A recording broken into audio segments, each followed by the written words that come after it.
오늘은 두 질문에 답하신 예수님입니다. 예수님께서 가버나움 갈릴리 주변을 중심으로 계시다가 예루살렘으로 들어가셨어요. 예루살렘으로 들어가면 기존에 있던 세력들이 예수님에 대해서 적대적이었다 하고 말씀드렸잖아요. 그래서 이들은 그 질문을 예수님께 이렇게 하게 되는데, 오늘 두 가지 질문을 한 배경을 살펴보려고 합니다. 어떤 어린 딸이 아빠에게 물어봤어요. 아빠, 돼지는 왜 키워요? 그랬더니 잡아먹으려고 키우지. 그랬더니 아빠, 그러면 닭은 왜 키워요? 그랬더니 잡아먹으려고 키워. 그랬더니 이 애가 막 울면서 그랬대요. 아빠, 나는 잡아먹지 말아주세요 하고 막 울었다는 거예요. 자기도 돼지나 닭을 키우면서 자기도 잡아먹을까봐 키우냐라는 거죠. 어린 아이니까 할 수 있는 이야기고, 이 얘기를 들으면 웃기기도 하고 귀엽기도 하고 어이없기도 합니다. 이런 비슷한 질문을 오늘 하게 되는데, 예수님께서 예루살렘에 들어가셨습니다. 그랬더니 세 종류의 사람들, 바리새인, 헤롯 왕, 사두개인, 이 세 종류의 사람들이 한 마음이 되어서 예수님을 공격을 합니다. 이 세 종류의 사람들은요, 원래 섞이지 않는 사람이었어요. 바리새인들은 헤롯 왕을 싫어했고, 헤롯 왕은 잘난 척하는 바리새인이나 사두개인을 싫어했고, 사두개인하고 바리새인은 성경을 보는 시각이 반대였어요. 그래서 서로가 싫어하는 사람들이었는데, 이들이 한 마음이 되는 사건이 벌어지는데 예수님을 공격하는데 한 마음이 되어집니다. 그래서 질문을 하게 되는데, 먼저 바리새인과 헤롯 왕이 한 마음이 되어서 예수님께 세금 문제에 대해서 질문을 하고 있습니다. 그 다음에 두 번째, 사두개인들은 원래 부활이 없다고 생각하는 사람들이었는데 이 문제에 대해서 예수님께 질문을 하고 있습니다. 성경 본문으로 바로 들어가 보겠습니다.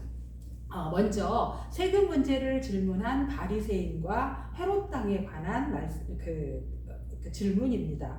핵심이 뭐냐면, 가이사에게 세금을 바치는 것이 옳은가라는 건데, 가이사라는 말은 황제라는 뜻이에요. 우리나라에선 최고 통치자를 대통령이라고 하듯이 이 로마 시대 때는 황제를 가이사라고 했는데, 가이사라는 말 자체가 시저에서 온 말이에요. 이집트에서는 최고의 통치자를 파라오라고 해서 출애굽기에서부터 보면 바로 왕 이렇게 나오는데 그 이름입니다. 세금을 바치는 게 옳으냐 아니냐라는 것을 질문을 하는데, 본문에 들어가 보면 그들이 예수의 말씀을 책잡으려 하여 바리새인과 헤롯 왕 중에서 사람을 보내매 그랬습니다. 사람을 예수님께 보낸 목적이 말씀을 책잡으려고, 어떻게든지 꼬투리를 잡으려고 사람을 보내왔습니다. 질문이 뭐였냐면, 당신은 참되시고 아무도 꺼리는 일이 없으시니 이는 사람을 외모로 보지 않고 오직 진리로서 하나님의 도를 가르치심이니이다. 앞에서 막 이렇게 좋은 말을 하고 있는데 진심이 아닌 걸 알 수 있죠. 그래서 결론이, 가이사에게 세금을 바치는 것이 옳으니까 옳지 아니하니까 우리가 바칠까요 말까요 라는 거예요. 지금은 우리가 세금을 내는 게 당연합니다. 저도 세금을 내고 있고요. 당연히 세금을 내야죠. 사업을 하시니까 당연히 그렇게 하시는데, 이거는 당연한 의무인데, 이때 당시는 로마에서 세금을 거둘 때 너무 터무니없이 많이 걷었어요. 그러니까 세금을 예를 들어서 도롱리에서 100만 원만 걷으면 된다. 그러면 걷는 사람이 수고비까지 다 같이 걷게 하는 거예요. 그러니까 100만 원만 갖다 내면 되는 거예요. 그러면 저를 세금 징수원으로 했다면 제가 120만 원 걷은 다음에 20만 원은 제 인건비로 쓰고 100만 원 하면 아무 문제가 없는데, 사람이 나한테 세금을 무조건 알아서 걷으라고 하면 그렇게 안 하잖아요. 200만 원, 300만 원 다 걷어서 100만 원 주고 내가 갖는 거예요. 그래서 예수님 당시에 세리들은 다 죄인으로 취급을 했습니다. 그러니 사람이 세금을 내는 게 옳다고 여기겠습니까? 그렇지 않죠. 그리고 세금을 낸들 이 사람들이 쓰는 용도가 뭐예요? 이 사람들을 탄압하고 억압하는데 사용을 하잖아요. 그래서 우리도 대북 지원을 해야 되냐 말아야 되냐 하면 그거 가지고 무기 사용하고 고위층들 배불리는 데 쓴다. 그래서 하지 말아야 된다. 아니다. 우리가 통일이 됐을 때 뭐라고 할 거냐.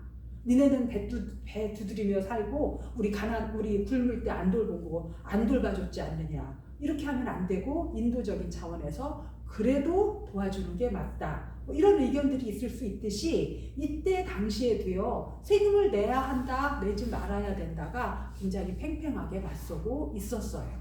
예수님이 내야 된다 그러면 매국노가 되는 거예요. 이 정서하고 안 맞아요. 그런데 내지 마 그러면 해봤다니 왔어요. 정치적 실력을 가지고 있는 사람들이에요. 당장 잡아가도 할 말이 없어요.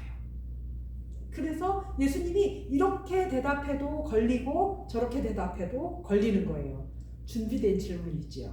책 잡으려는데 목적이 있어서. 그러면 예수님 뭐라고 대답해야 하겠습니까?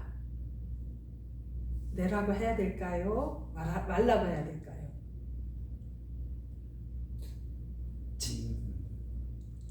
안내해야 되는데 저거.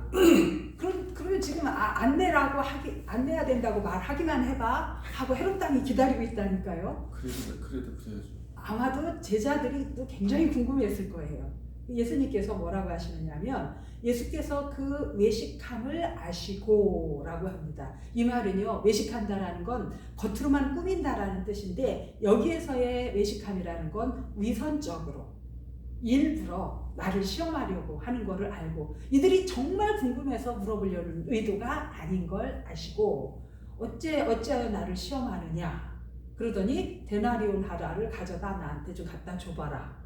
예수님 데나리온이 없었어요. 그러니까 돈이 없었어요. 그러니까 이때는 은으로 만든 거였거든요. 가지고 와봐라. 그러니까 이제 데나리온 하나 있는 사람이 예수님께 갖다 드렸어요. 그랬더니 이걸 딱 보여주면서 이렇게 생겼거든요. 이걸 딱 보여줬는데 이 형상과 이 글이 누구의 것이냐라고 물어봤어요. 그랬더니 가이사의 것이니이다. 그랬는데요. 이 형상이라는 것은 여기가 로마 황제의 얼굴이에요. 그 다음에 여기 시저 아우구스투스라고 써져 있는데 이 시저라는 말이 영어지만 그대로 읽으면 가이사 아우구스투스. 이 사람은 성경에도 나오는 황제 중에 하나예요. 누가복음에 보면 가이사 아구스도가 이렇게 나오는데 이 사람이에요. 이 사람부터 로마의 황제가 돼서 절대 권력을 휘두른 사람인데 자기가 절대 권력이다라는 걸 나타내기 위해서 동전에다가 자기 얼굴을 새기고 이름을 쓰기 시작을 한 거예요. 그러니까 이렇게 해놓고 그 뒤에다가는 하나님의 아들이라고 신중의 신이라고 했어요. 그러면 그걸 가지고 있는 사람들은 이 가이사야말로 우리 모두의 황제이고 신이고 하나님의 아들이구나. 이거를 사람들에게 인식을 시켜주려고 이런 동전을 만든 거였어요. 이게 누구 형상이고 이 글이 누구의 것이냐 하고 물었더니 가이사잖아요. 그러니까 예수님께서 대답을 이제 하시게 되는데 이것에 대해서 조금 더 설명을 드리자면 이게 한 데나리온인데 데나리온은 한 사람이 하루 그 서성원 성도니 같은 분이 하루 나가서 일한 일당이에요. 그리고 데나리온 하나를 지급을 하는 거예요. 요건 데나리온인데 요건 앞에 동전의 앞면이고요. 뒷면은 이런 식으로 있다라는 거예요. 그래서 이 아우구스투스 얼굴을 하기도 하고 황제가 바뀌면 이것도 바뀌어요. 그래서 여기다가는 티베리우스의 이름을 쓰기도 했어요. 그러니까 이렇게 있는 거는 이거는 로마가 유통시키는 동전 은화예요. 그 돈이에요.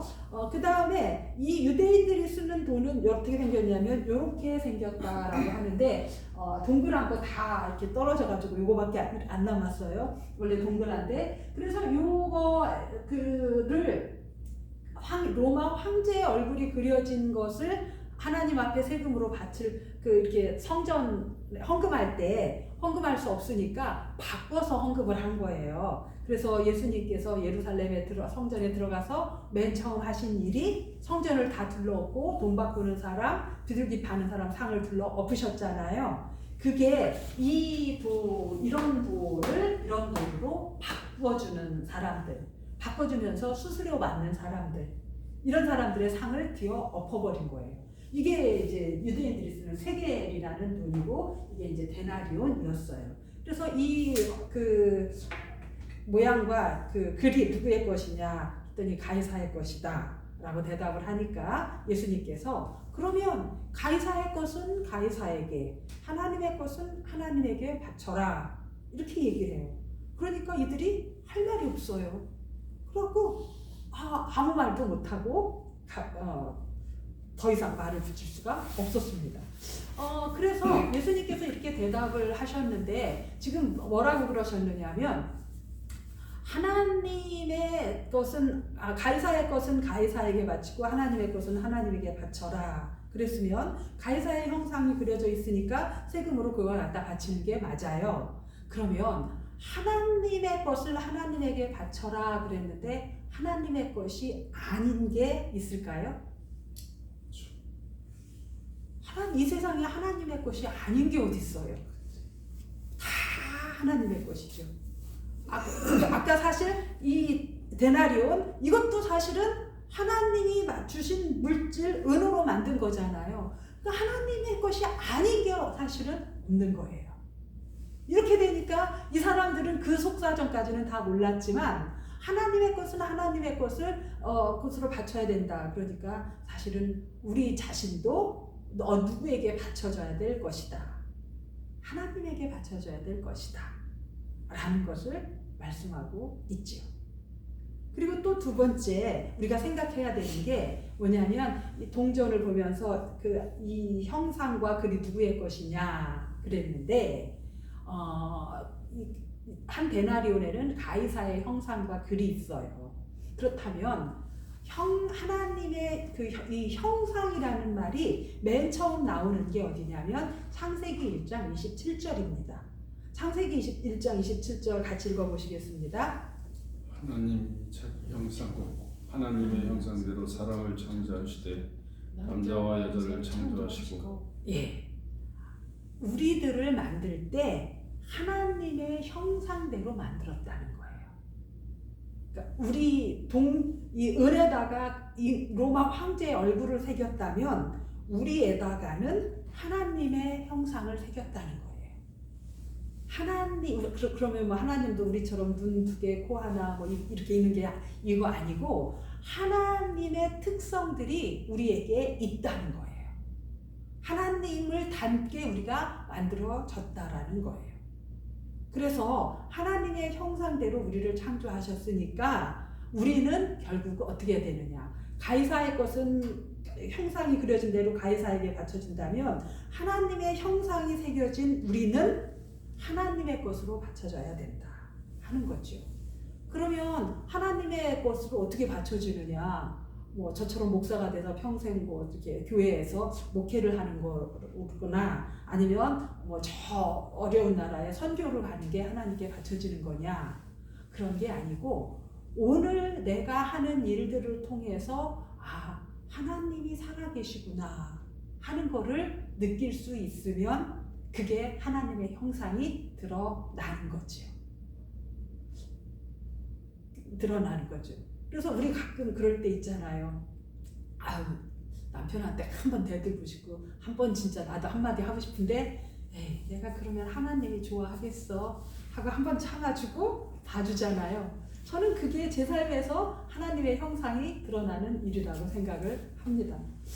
남편이 부인한테 답답해 죽겠어요. 그래서 소리 한번 빽 지르고 싶은데 그래봐야 하나님이 좋아하겠어 하고 참아준다면 우리 남편 이 얘기 들으면 되게 좋아하실 텐데 소리 그럴 텐데 그 참아준다면 뭐 하루에 몇 번씩 참겠죠. 그런다면 그게 하나님의 형상이 드러나는 일이죠. 이웃과의 관계에서, 사람들과의 관계에서 내가 하는 일들을 통해서 하나님이 하시는 일이 드러나면 그게 하나님의 형상대로 우리 그 형상이 새겨진 대로 하나님의 것, 가이사에게 것은 가이사에게, 하나님의 것은 하나님에게 바쳐진 존재로 살아가는 것이다 하는 것입니다. 이 사람들은 예수님을 어떻게 해서든지 넘어뜨리려고 세금에 대한 아주 곤란한 질문을 했어요.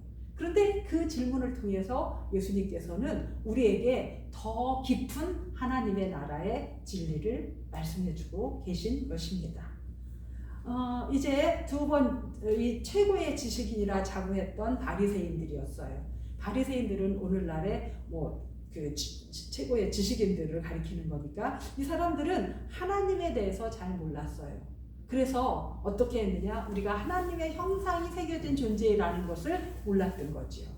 그리고 또 하나님에 대해서 모르니까 누구에 대해서 몰랐느냐? 예수님에 대해서 몰랐어요. 하나님이신 그분이 사람의 몸을 입고 이 땅에 오신 분이 예수님인 걸 알아보지 못했어요. 그래서 그들이 그렇게 예배하고 그들이 그렇게 섬기려고 하는 그 하나님이 직접 사람의 몸을 입고 이 땅에 왔을 때 예수님을 알아보지 못하고 무지하게 질문을 하고 있는 거지요. 그러다 보니 누구에 대해서 몰랐느냐? 인간에 대해서 모른 거예요. 인간이 하나님의 형상이 새겨져 있는 사람이라는 존재라는 것을 몰랐어요. 그리고 하나님의 형상이 새겨져 있고 하나님의 글이 새겨져 있어요. 너는 내 것이다. 새겨져 있어요. 그런 존재라는 것을 몰랐던 거죠. 우리는 어떻습니까? 예수님께서 그렇게 말씀하시는 바람에 예수님 그분이 직접 하나님의 형상을 입고 이 땅에 오셨다라는 것과 우리 안에 하나님의 형상이 새겨진 존재라는 것을 다시 한번 알 수 있는 거지요. 자, 이제 두 번째 질문입니다. 부활 문제에 대해서 사두개인들이 질문을 하는데, 사두개인이라는 말 뜻은 사독이라는 제사장이 다윗 시대에 있었어요. 그래서 제사장 중에서 사독 계열로 사독 계열의 제사장 그룹이다 해서 사두개인 이렇게 부른다고 합니다. 이 사두개인들은요, 부활을 믿지 않았어요. 구약 성경을 다 보니까 구약에 대한 이야기가 부활에 대한 이야기가 없다라고 잘못 알고 있었던 사람들이었습니다. 그 사두개인에 비해서 바리새인들은 아니다. 성경 여기저기를 봐도 부활에 대한 이야기가 있다 해서 이것에 대한 신학적 갈등 때문에 사이가 안 좋았어요. 그래서 이 사두개인들이 예수님께 와서 물었습니다. 아주 곤란한 걸 물어보는데, 선생님, 모세가 우리에게 써주기를 어떤 사람의 형이 자식이 없이 아내를 두고 죽으면 그 동생이 그 아내를 위하여 형을 위하여 상속자를 세울지니라 하였나이다. 이렇게 이야기를 해요. 이게 무슨 소리냐면 신명기 25장 5절에서 6절에 보면 이런 이야기가 있어요. 형제가 여럿이 같이 사는데 큰아들이 결혼을 해서 이제 부인을 얻어서 살다가 자식이 없고 큰아들이 죽었어요. 그러면 형수만 남았잖아요. 이 형 밑에 자식이 없고, 그러면 어떻게 하라고 그랬느냐면 이 형수를 둘째가 결혼을 해주라는 거예요. 그래서 결혼을 해줘서 부인이 없으면 같이 살 수도 있지만 결혼을 해서 자식을 낳게 해주라는 거예요. 그래서 형의 뒤를 잇게 해줘라 라는 게 있어요. 그래서 만약에 둘째가 안 되면 셋째든지 아들이 이렇게 밖에 없는데 그렇다 그러면 사촌이든지 당숙이든지 누가 이 일을 해줘라 하는 거예요. 이 이야기가 그렇게 해서 그 여인이 낳는 첫아들이 그 형제의 이름을 잇게 하여 그 이름이 이스라엘 중에서 끊어지지 않게 할 것이니라 라는 게 모세의 율법이에요. 그러니까 이 율법에 대해서는 사두개인도 알고 있고 예수님도 알고 계세요. 그래서 이렇게 하라고 했는데 이것에 대한 이제 질문을 하는데요. 이게 우리나라에도 이런 제도가 예전에는 있었어요. 무슨 거냐면 형이 죽으면 형수를 취한다라는 거고 계대결혼이라는 거예요. 대를 이어주기 위한 결혼이다라는 건데 이게 왜 생겼느냐면 지금부터 2000년 전 상황을 생각을 해보세요. 여자가 남편이 자식도 없이 남편이 죽었어요. 그럼 우리나라에서는 청산과부라고 그러잖아요. 그렇게 죽었으면 이 여자가 그 가문에서 보호해주지 않으면 살아갈 방법이 없어요. 그런데 이 집안에서 완전한 보호를 받으려면 자식이 있어야 되는 거예요. 어떤 핑계를 대서 뭐 쫓아내거나 이럴 수도 있잖아요. 그 다음에 이 집안에서 보호를 안 해주면 이 여자가 살기 위해서 종으로 팔려가거나 그렇지 않으면 몸을 파는 일을 하거나 이렇게 될 가능성이 있어요.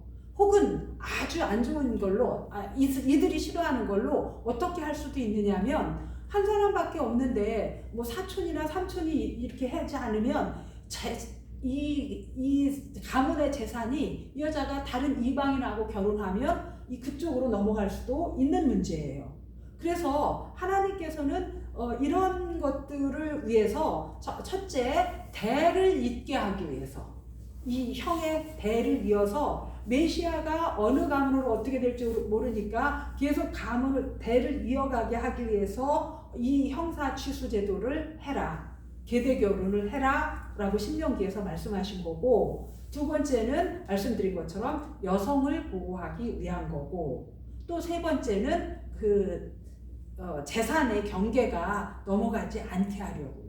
만약에 재산의 경계가 넘어가기 시작하면 힘센 지파에서 약한 지파의 재산을 먹어버리면 안 되잖아요.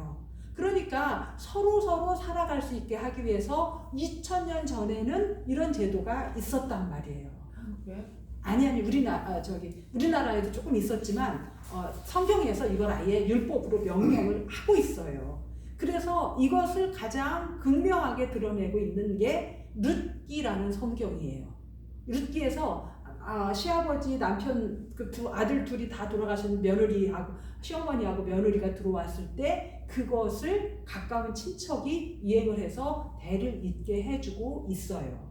이런 것들을 통해서 뭘 얘기하는 거냐면 앞으로 우리를 책임지고 우리에게 그 사탄에게 다 빼앗겼던 다 천국을 빼앗겼던 것을 예수 그리스도라는 이 상속자가 와서 이거를 계대 결혼 해주는 사람을 고엘이라고 하는데, 이 고엘인 예수님이 와서 우리를 회복시켜 주실 것에 대한 그림자로 이렇게 말씀을 하신 거예요.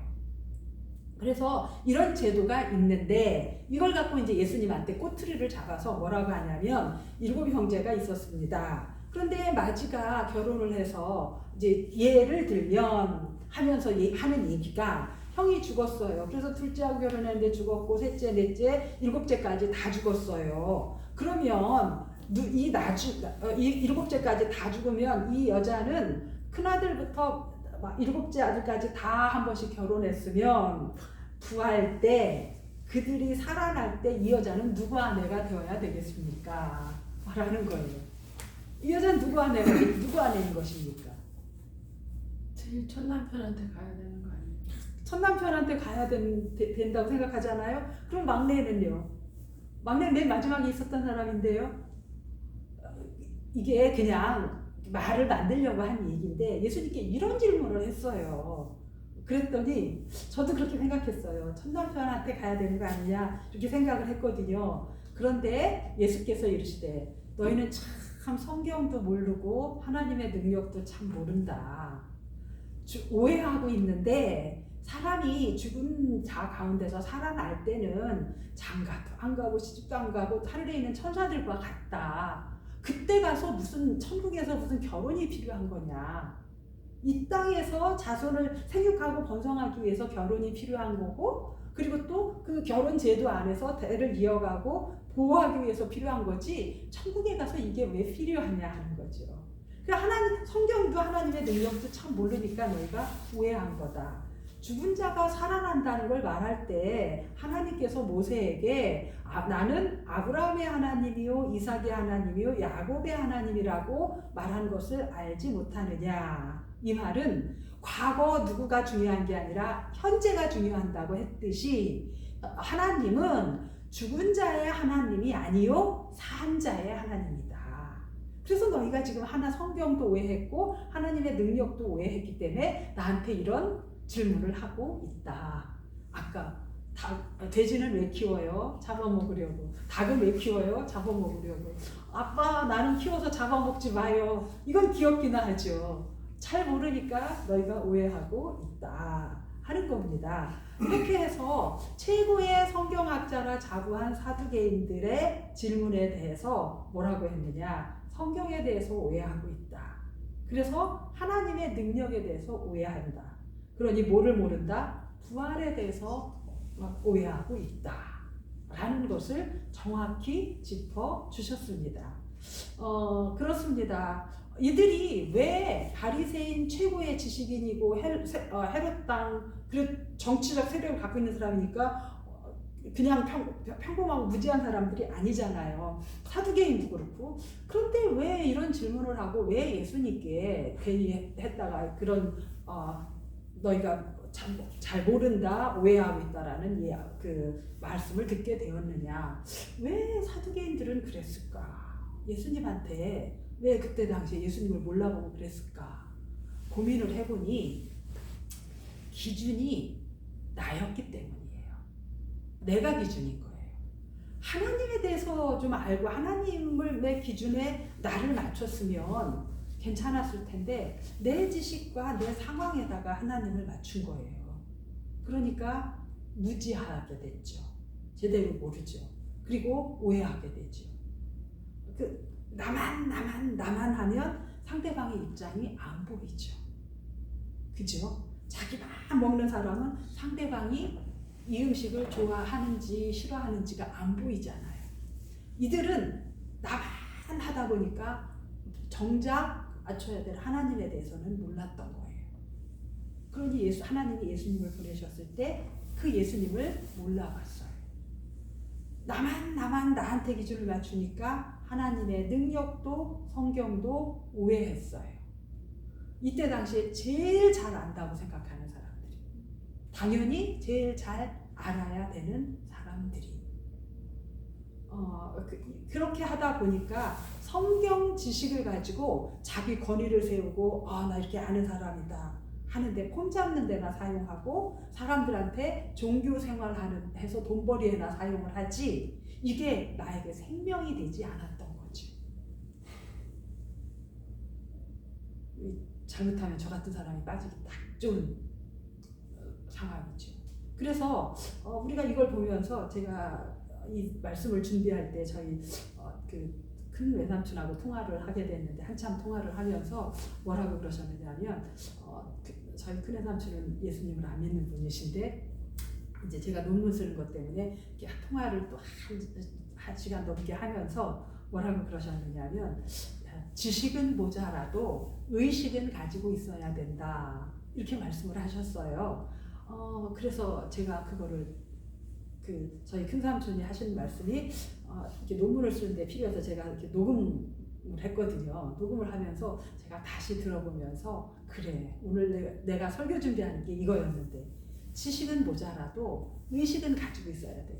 내가 성경을 조금 몰라도 하나님을 나한테 맞추려고 하는 게 아니라 나를 하나님한테 맞추려고 하면 이런 무지와 오해가 생기지 않는다 하는 거죠.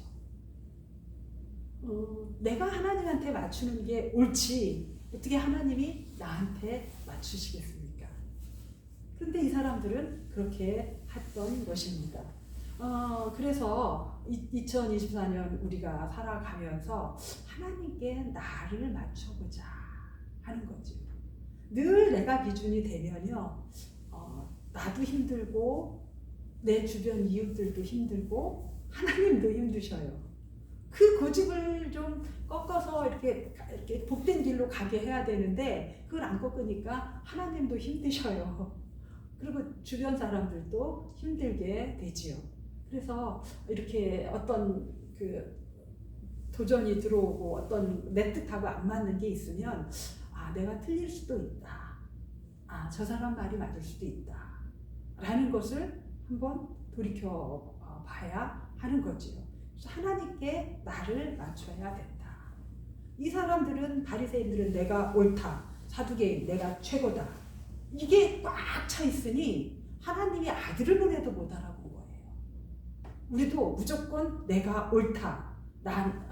내가 최고다. 이게 아니라 하나님께 나를 맞춰 봅시다. 그리고 우리는 여기 계신 분들은 그 신앙의 연주가 짧기 때문에 죄송합니다만 서기관과 바리새인 같은 이런 사두개인 같은 그런 것들은 범할 가능성이 적어요. 왜냐하면 뭘 좀 아셔야죠. 뭘 좀 아셔야 그러죠. 그런데요. 그런데요가 아니라 그러므로 처음부터 제대로 가야 합니다. 하나님께 나를 맞춰가야 하는 것입니다. 그러면 몇십 년 믿은 사람, 대대로 몇 대로 믿은 사람보다 오히려 더 하나님 앞에 진실된 믿음의 사람이 될 수 있습니다. 그래서 우리가 비록 지식은 모자라도 우리가 하나님에게 맞춘다. 내가 기준이 아니다. 라는 의식을 가지고 있으면 그러면 우리 안에 뭐가 드러나느냐? 하나님께서 새겨주신 형상이 드러나게 될 줄 믿습니다. 그리고 내가 하나님의 글자가 쓰여진 존재이므로 너는 내 것이라 쓰여진 존재이므로 나를 하나님께 드릴 수 있는 줄 믿습니다. 그런 복된 길을 가는 우리 모두가 되기를 주님의 이름으로 축원합니다. 아멘.